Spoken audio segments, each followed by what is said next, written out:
Corporación Inmanente. Presencia internacional en medios.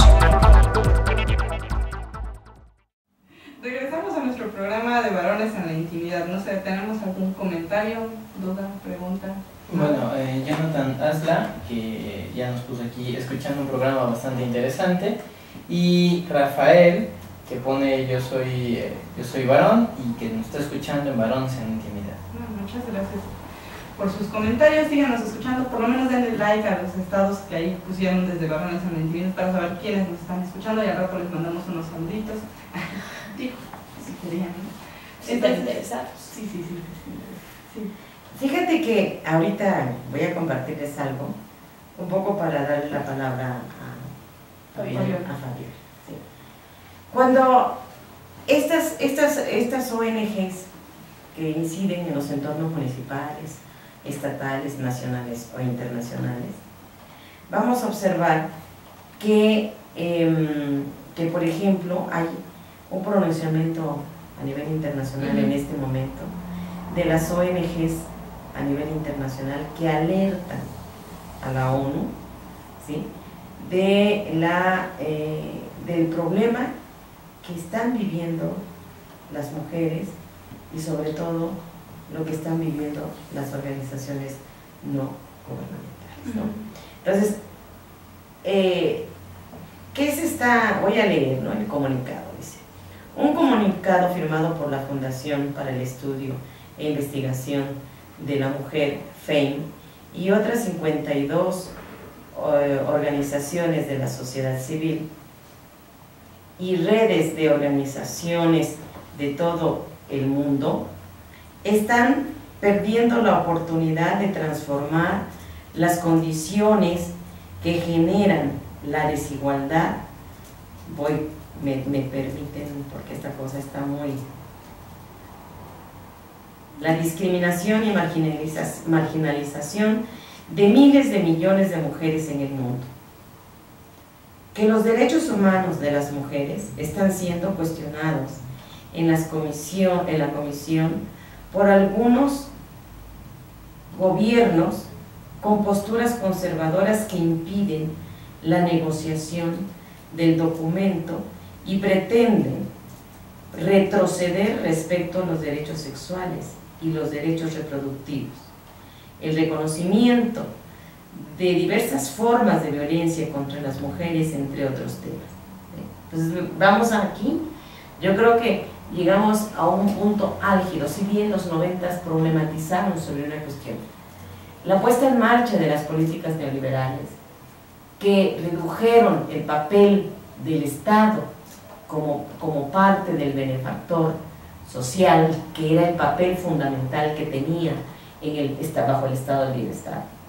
Las ONGs entonces van a tener una agenda específica, pero sobre todo vamos a observar, y aquí es donde yo me pregunto, si hemos tenido un financiamiento para una política social a lo largo de más de 30 años, ¿cómo es posible que con esta política social fragmentada desde las diferentes políticas gubernamentales y también financiada a las ONGs en todos sus sentidos, las más grandotas como las pequeñitas, ¿sí?, las feministas y las no feministas, ¿sí?, ¿cómo es posible que después de 30 años de política social, nuestro país, y sobre todo Puebla, ocupe el 5º lugar en el tener municipios y sobre todo población en extrema pobreza o pobreza, si es que no nos alarmamos, ¿no?, porque parece que hay que maquillar los datos ahora,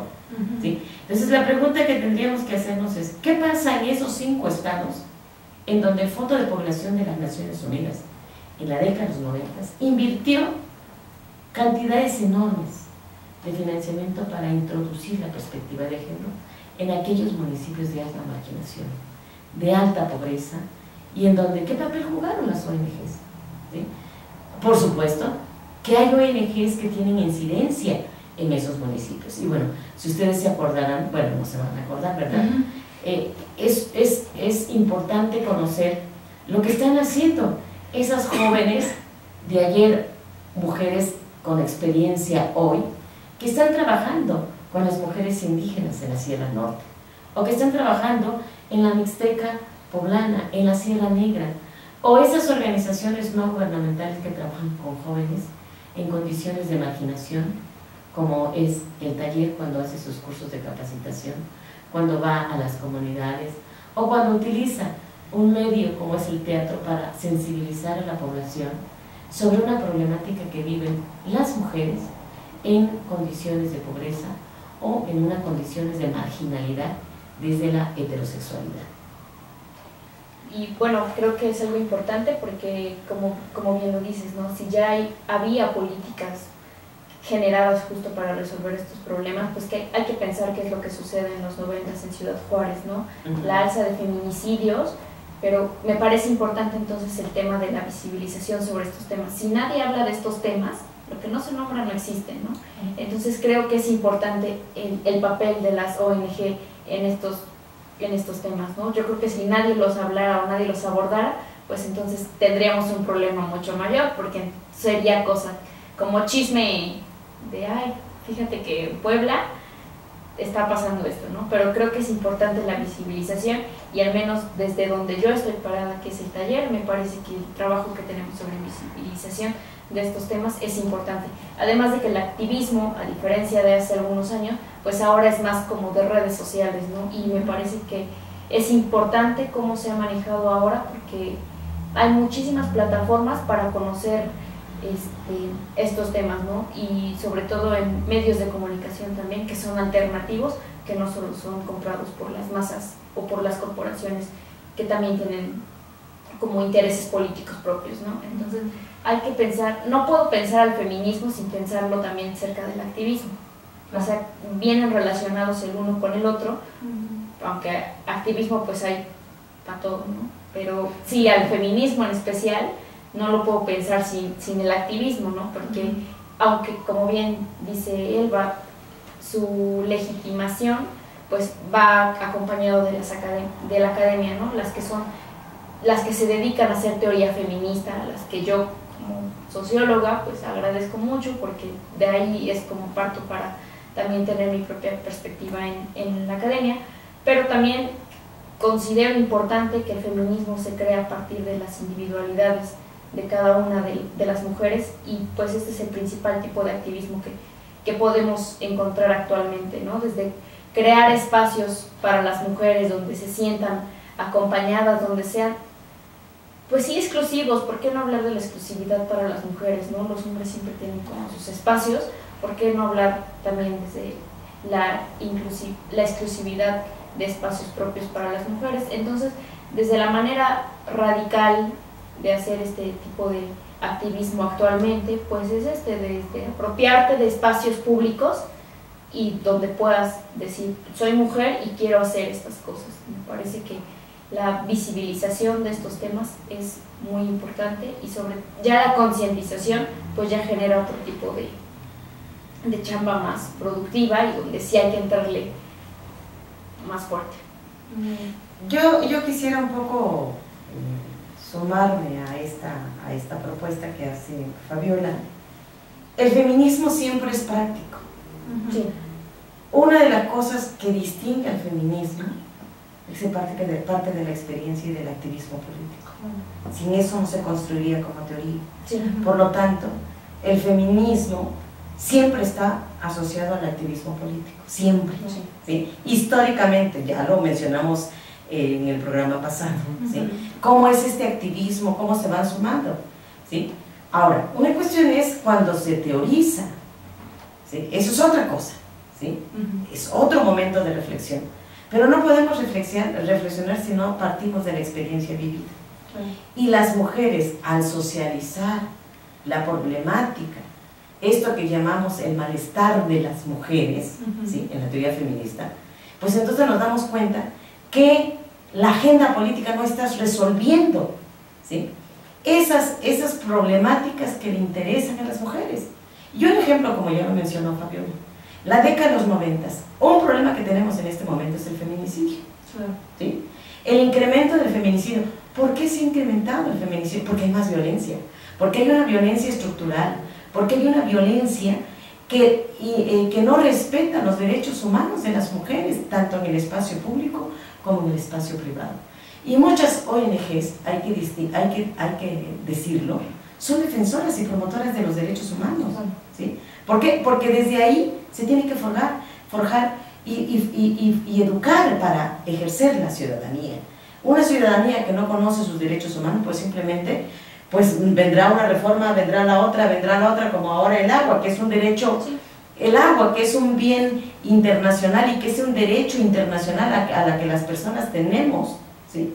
Bueno, ahí están los acuerdos que hablan del medio ambiente. ¿Por qué caramba tenemos que privatizar un servicio público?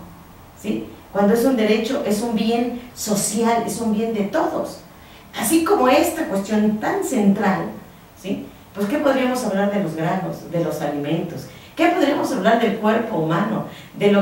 ¿Por qué otros legislan sobre lo que le corresponde a los ciudadanos en lo individual o en lo colectivo? ¿Sí? Por eso el papel de las ONGs en la defensa, en la denuncia, en el pronunciamiento de esto que se llama impartición de justicia. Cuando la impartición de justicia no se hace bajo estos mecanismos que establecen los derechos humanos y hay violación, pues las ONGs, las madres, por ejemplo, se pronuncian, denuncian, las jóvenes se organizan y denuncian y terminan organizándose en organizaciones no gubernamentales, ¿no? Claro, porque aparte es una de las cosas que tendríamos, justamente como la organización desde la sociedad civil nos permite, ¿no?, hacer estas denuncias que se maquillan, ¿no?, como las cifras que se maquillan para llegar a ciertas metas o para cumplir con ciertos acuerdos o decir que se cumple con estos acuerdos, aunque en realidad no se esté cumpliendo. Creo que teníamos una duda antes de irnos. No, tenemos varios comentarios. Rafa Manchester dice, ¿y qué pasa cuando, o qué se recomendaría hacer cuando una ONG recae en tomar los temas o realizar actividades hacia el público de una forma tan mecánica que pueda tender a ya no estar conectada con la problemática social de las personas? Y otro comentario, de Carla Peregrina, que manda saludos desde Cancún. Gracias. Está muy bien el programa. Muchas gracias y saludos para Cancún también. Si quieres lo pensamos tantito y ahorita que regresemos lo abordamos un poco de... También Ciro, perdón, ahorita me lo mando, que manda abrazos para Elba, Fabiola y para Alba y para mí. Muchas gracias. ¿Y para Ciro. Ícaro también? No, pobre, ya Y también para Ícaro. Muchas gracias. Pues entonces ahorita regresamos y retomamos la pregunta que nos hizo Rafa en el Facebook. Si alguien tiene otra pregunta, ahora es cuando pueden mandarlas antes de que vayamos a cerrar el programa. Y entonces regresamos en unos minutitos a Varones en Intimidad. Corporación Inmanente. Presencia internacional en medios.